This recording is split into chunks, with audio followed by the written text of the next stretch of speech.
E aí, meus amigos, minhas amigas, tudo bem com vocês? Olha, pleno domingão, tô aqui no fundo de casa, um cenário meio estranho para vocês, mas eu quero dizer qual é a resposta do PT ao pedido de cassação do registro.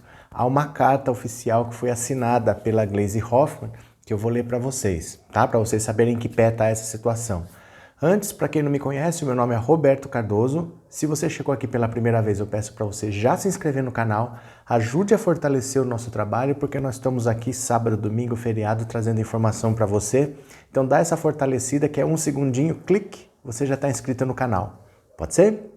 Então eu vou ler primeiro o que a Gleisi Hoffmann escreveu ontem mesmo, porque ela tuitou o seguinte, olha, já decretaram o fim do PT. Isso ela está dizendo, né, assim, é como se já tivessem decretado, porque só se comenta disso. Mas é lógico que tem que caminhar a decisão, então é só um exagero. Já decretaram o fim do PT, mas seguimos firmes e fortes em defesa do trabalhador e por um Brasil soberano e mais justo. Adversidades não nos esmorecem. Antes, agora e sempre seguiremos de cabeça erguida com certeza de que estamos do lado certo da história. Isso foi um tweet, foi só uma mensagenzinha curta que ela deu ontem mesmo, porque as pessoas queriam saber o que estava acontecendo, né? Ninguém entendeu essa história de um procurador chegar lá e pedir a cassação do registro do PT. Então ela deu essa resposta ontem. Se você nem sabe do que eu estou falando, tem um vídeo aqui em cima que eu vou deixar para você se inteirar da situação. Aí hoje saiu uma nota oficial do PT, assinada pela Gleisi Hoffmann, que é a presidente atual do PT, que diz exatamente o seguinte, olha, é ultrajante e fantasiosa a admissibilidade pelo vice-procurador-geral eleitoral, Renato Bril de Góes, de pedido de cancelamento do registro do Partido dos Trabalhadores junto à Justiça Eleitoral. Não há provas e nem indícios de que o PT tenha recebido recursos oriundos do exterior, o que nunca ocorreu. A decisão é arbitrária e política, sem amparo em fatos ou na realidade. O pretexto usado pelo Ministério Público Eleitoral é irreal. Mais uma vez temos o lawfare, o uso do direito e do sistema judiciário contra um inimigo, para perseguir adversários do regime e do atual presidente. Na história da República, somente em períodos de arbítrio, como nos anos 40 e 60, em que ditaduras calaram a voz dos opositores, partidos políticos tiveram seus registros cassados, a exemplo do Partido Comunista do Brasil. O PT tem 40 anos de história em defesa da democracia e do povo brasileiro e uma longa tradição em luta pelos direitos sociais no país, contra o abuso do poder político e econômico e por uma sociedade menos desigual. O Ministério Público pode querer calar a voz da oposição, atendendo aos desejos do governo. Só isso justifica a admissão de um pedido esdrúxulo e ilegal como este. Assinado Gleisi Hoffmann, Partido dos Trabalhadores. Veja que ela termina falando o seguinte, ó, o Ministério Público pode querer calar a voz da oposição atendendo aos desejos do governo. Lembra que todo esse inferno que o Lula vem vivendo nos últimos anos partiu de denúncias do Ministério Público. Basicamente, Deltan Dallagnol e outros procuradorzinhos lá debaixo da asa dele. E o que acontece com eles se depois se prova que não tinha nada por trás daquilo, que era tudo mentira? Nada. Deltan Dallagnol está por aí livre, leve, solto. E são tantos os abusos que foram cometidos contra o Lula, pare e pensa só por um segundo. Eu, ou você mesmo. Imagina que a gente pense assim, poxa, eu já estou hoje com 74 anos. Eu já fundei o maior sindicato da América Latina. Eu já fundei o maior partido da América Latina. Eu já fui presidente da República 2 vezes. Você quer saber? Acho que eu vou cuidar dos meus netos. Eu acho que era isso que eu pensaria se eu já tivesse com 74 anos e já tivesse essa história toda por trás. Mas eu posso pensar isso hoje. O Lula não pode. O Lula não consegue ter um minuto de paz, porque o Ministério Público simplesmente faz o que bem entende, não sai do pé dele, se não é contra ele, é contra o partido, se não é contra o partido, é contra o filho dele, contra o Lulinha, e ele não tem um segundo de paz na vida. Ele não tem o direito de falar, olha, já fiz a minha parte, agora eu vou deixar a vez com outras pessoas, porque o mundo tem que seguir. Ele não tem o direito de ter um segundo de paz. Pare e pensa, por exemplo, no que o Deltan Dallagnol fez. Já que a Gleisi falou de Ministério Público, pensa o que o Dallagnol fez. O Dallagnol apresentou uma denúncia contra o triplex do Guarujá que eu não entendo como aquilo pôde existir. Porque, primeiro, o próprio Deltan Dallagnol falava Não tenho provas, tenho apenas convicções.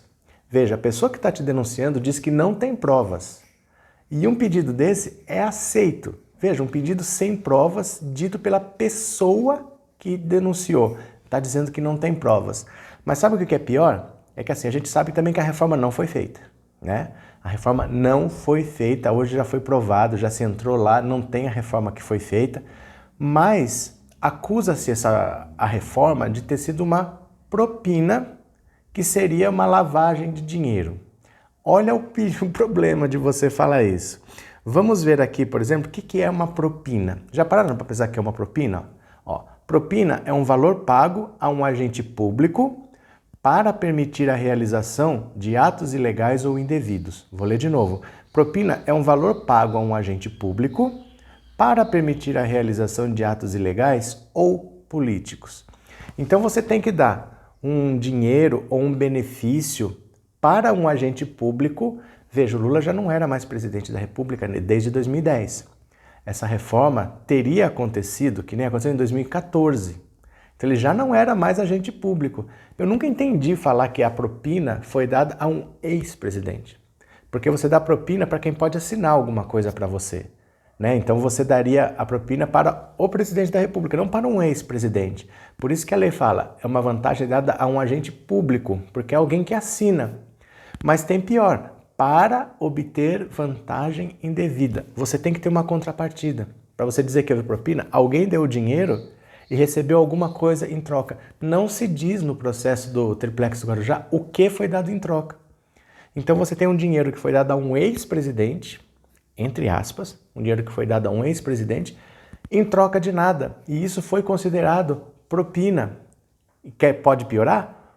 Pode piorar, porque isso seria lavagem de dinheiro. O Dallagnol montou a peça dizendo que isso era lavagem de dinheiro, aí ele se deu conta de uma coisa. Pera lá, se está lavando dinheiro, quer dizer que tem dinheiro sujo. Esse dinheiro sujo veio de onde? Para você falar que está tendo lavagem de dinheiro, tem que ter um crime anterior. Você tem que ter tido algo errado que gerou um dinheiro sujo que você precisa lavar de alguma maneira. Aí, isso não é nem o Deltan Dallagnol, nem a Vaza Jato, é o livro do Janot que contou pra gente.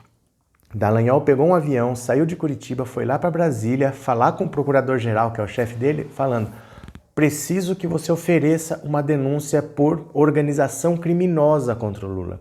Ele tem que ser acusado de organização criminosa para isso ter gerado um dinheiro sujo que ele estaria lavando. Eu não posso entregar essa denúncia sem um crime anterior. Denuncie o Lula por organização criminosa. E o Janot falou: não. Imagina, um procuradorzinho de primeira instância foi lá falar com o procurador-geral da República. Não, eu vou seguir meu trabalho, eu tenho a minha ordem aqui que eu estou fazendo, não vou fazer o que você quer. O Deltan voltou para Curitiba e ofereceu a denúncia assim mesmo sem a denúncia por organização criminosa. Mesmo assim ele fez a denúncia. Aí o Sérgio Moro pega aquilo e mesmo sem provas, mesmo sem o crime anterior, condena. E condena sem condenar, sem saber pelo que estava condenando, porque na sentença dele está assim, condenou o Lula por atos indeterminados de corrupção.